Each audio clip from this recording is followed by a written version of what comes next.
श्री राम जी बाली के नुका के काहे मारलन? एकर पीछे के सबसे बड़ा कारण हनुमान जी ही रहन। आखिर ऐसा का भइल रहे कि श्री राम जी के बाली के नुका के मारे पड़ल? और का श्री राम जी भी डरत रहन कि अगर वो बाली के सामने गईलन तब बाली उनकर आधा शक्ति हर ली और कहीं बाली उनका हरा ना देवे। और ये कहानी में हमने ये भी जानब कि का भइल रहे जब बाली हनुमान जी के युद्ध के लिए ललकारले रहे। तो चलो शुरू करतानी आज के कहानी।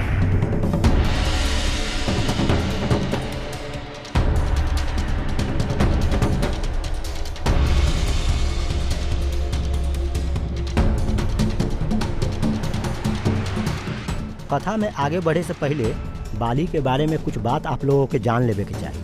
कथा में ऐसा कहल गई बा कि बाली इंद्र के धर्मपुत्र रहन और इंद्र से ही उनका एगो अजेय माला मिलल रहे जेकरा पहिन के बाली के शक्ति 1000 गुना बढ़ जाते रहे। इस शक्ति से बाली बहुत सारा लड़ाई लड़ रहे और सब में ओकरा विजय प्राप्त होल रहे। ओकर बाद बाली ब्रह्मा जी के तपस्या कैले रहे, जैसे खुश होकर ब्रह्मा जी वरदान देलन कि वो जेकरा से भी लड़ाई करी तो ओकर शत्रु के आधा शक्ति बाली में आ जाई। ई वरदान के बाद तब बाली राक्षस सबके आपन सामने टिके ही ना देलक और हजारों राक्षस सबके उ वध कैलक। एक ओर बाली जहाँ अपन पराक्रम से शक्ति के डंका बजावत रहे, वहीं दूसर ओर रावण भी वही समय असीम शक्ति के मालिक बन गए रहे और तीनों लोक में तबाही मचावत रहे। रावण के सामना ओ समय कोई ना करे सकत रहे। रावण के अपन शक्ति के बहुत घमंड रहे। ओकरा लागत रहे कि ओकर सामने कोई ना टिके सकी। जब रावण के बाली के बारे में पता चलल, रावण अपन शक्ति के अहंकार में बाली से लड़े किष्किंधा चल गई। बाकी रावण के ई ना मालूम रहे कि बाली के सामने गेला पर ओकर आधा शक्ति बाली में चल जाई और रावण किष्किंधा में जाके बाली के लड़ाई के लिए ललकारे लगल। रावण के ललकार सुन के बाली बाहर चल आई, जेकर बाद रावण बाली के युद्ध के लिए चुनौती देलस। बाली रावण के चुनौती स्वीकार कर लेलस और एक बाद दोनों में भयंकर युद्ध शुरू हो गई। बाकी बाली के मिलल वरदान के कारण रावण के आधा शक्ति बाली में समा गई, जिसे बाली रावण के युद्ध में हरा देलक। एक बाद बाली रावण के अपन बंदी बना लेलक। रावण से जीतला के बाद बाली के अपन शक्ति पर बहुत ज्यादा घमंड हो गए रहे और अपन ताकत दिखावे खातिर रोज रावण के बगल में लेके घूमे जाए लागल। एक बाद रावण बाली से माफी मांगलक और दोनों के बीच दोस्ती हो गई। बाकी एक बाद बाली के घमंड आसमान छुए लागल। एक दिन बाली अपन शक्ति के घमंड में चूर जंगल में घूमत रहे और पेड़ पत्थर के उखाड़ उखाड़ फेंकत रहे। वही जंगल में हनुमान जी श्री राम जी के जप करत रहन। जब बाली हनुमान जी के पास पहुँचलक त ऊ हनुमान जी से कहलक, काहे पूरा दिन राम नाम जपत बारे? राम नाम के छोड़ के अपन राजा बाली के नाम के जप कर। हनुमान जी सुन के मंद मंद मुस्कैलन और वापस अपन भक्ति में लीन हो गईलन। ई देख के बाली के बहुत गुस्सा आयलक। बाली हनुमान जी से कहलक कि हम तहार राम से ज्यादा शक्तिशाली हैं और कहलक कि अगर तहार राम हमार सामने आ जाई तो हम ओकरा के भी हरा सकतानी। जब तक बात खुद पर रहे तब तक हनुमान जी कुछ ना कहलन, लेकिन जब बात उनकर प्रभु पर आयल तो हनुमान जी ना रुके सकलन और बाली से कहलन कि हे वानर राज, हमार प्रभु श्री राम जी से लड़े से पहले का आप उनकर ई दास हनुमान जी से लड़े चाहब? अपन शक्ति के घमंड में चूर बाली हनुमान जी से लड़े खातिर तैयार हो गईलक और कहलक, कल भोर होते ही हम युद्ध क्षेत्र में मिलब।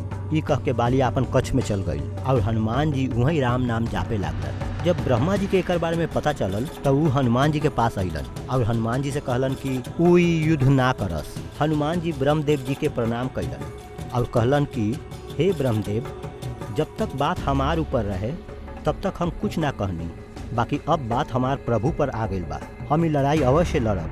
ई सुन के ब्रह्मदेव हनुमान जी से कहलन कि हे हनुमान, ठीक बा, आप युद्ध करी, लेकिन काल युद्ध में आप अपन शक्ति के 10वां हिस्सा ही खाली लेके जाई, बाकी शक्ति श्री राम जी के चरण में छोड़ के जाई और युद्ध के बाद वो शक्ति आप वापस ले ले। हनुमान जी ब्रह्मदेव जी के बात मान लेलन और अगला दिन युद्ध में अपन शक्ति के खाली 10% हिस्सा ही अपन साथ लेके गईलन।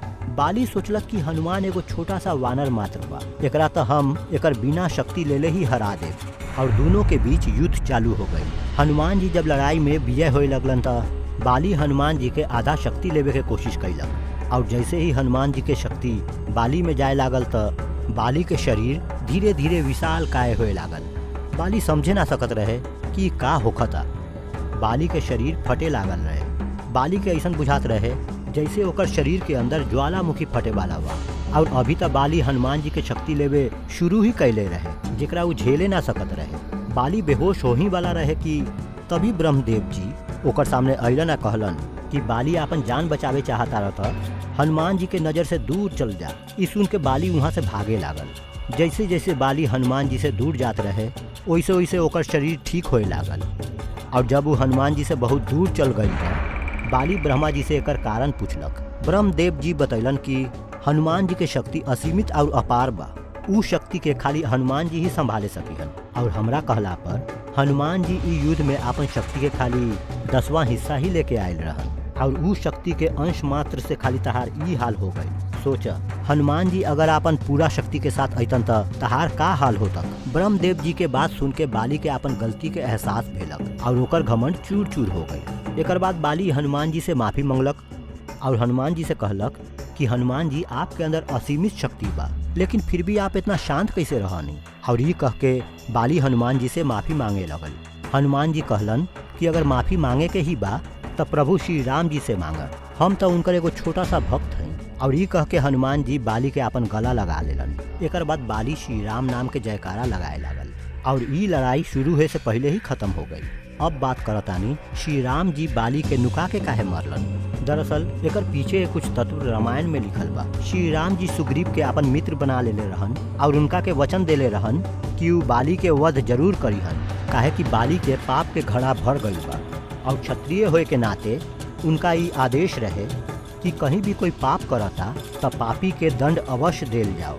बाली सुग्रीव के अपन राज्य से निकाल के सुग्रीव के पत्नी रोमा पे जबरन अपन हक जमा ले रहे, जेकर सजा मृत्यु रहे। और क्षत्रिय होए के नाते ई दंड श्री राम जी जैसे भी दे सकत रहन। हालांकि दंड देवे से पहले श्री राम जी सुग्रीव के बाली के पास एगो आखिरी मौका देवे खातिर भेजले भी रहन, बाकी ओकरा बाली ठुकरा देले रहे। श्री राम जी के कुल में एगो प्रथा ई भी बा कि जब कोई जानवर पागल हो जाला और मरे मारे पर उतारू हो जाला तो ओकर शिकार कैला जरूरी हो जाला। और बाली भी बानर प्रजाति के रहे जे सुग्रीव के मारे जात रहे। यही खातिर श्री राम जी बाली के शिकार कैलन और शिकार तो नुका के ही कल जाला। अब बात करतानी आखिरी तथ्य के।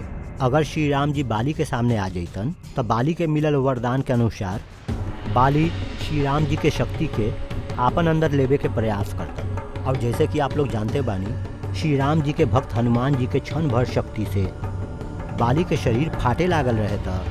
श्री राम जी तो स्वयं नारायण भगवान रहन। और अगर ऐसा हो तक था बाली वही वक्त मर जेतक। ब्रह्मा जी के वरदान के लाज रखे खातिर श्री राम जी बाली के नुका के मार ले रहा। तब बोला जय श्री राम। और अगर आज के कहानी आपके अच्छा लागल हो तो लाइक शेयर और सब्सक्राइब जरूर करी।